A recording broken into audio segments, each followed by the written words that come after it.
সকলকে আমার তরফ থেকে শুভ সন্ধ্যা। শুভ সন্ধ্যা জানিয়ে আমি এখন চলে যাচ্ছি ডিম সেদ্ধ করতে। একটি ডিম আমি আমার নিজের জন্য সেদ্ধ করে নিলাম।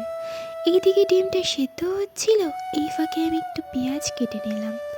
পেঁয়াজ কাটার কারণে আমার কান্না পাচ্ছিল, এর চোখের জল আমি মুছে নিলাম। মুছে নিয়ে কষ্ট ভোলানোর জন্য ডিম সেদ্ধটা খেতে থাকলাম। ডিম সেদ্ধটা যেহেতু আমি নিজে সেদ্ধ করেছিলাম, তার জন্য এটা হয়ে উঠেছিল অনেক বেশি সুন্দর এবং টেস্টি। এটা খেতে খেতেই দেখলাম আমার বাবা বাড়িতে এসেছেন, আর তিনি এনেছেন আমার জন্য ফুচকা। এই খুশি সহ্য না করতে পেরে তাড়াতাড়ি ফুচকাটা আমি মুখে পুরে নিলাম এবং খেয়ে আমি চরম সুখ অনুভব করতে লাগলাম।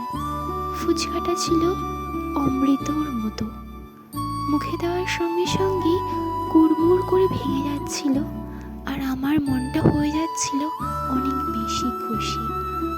আমি ফুচকা খাই, আর তোমরা আরও মিনি ব্লগের জন্য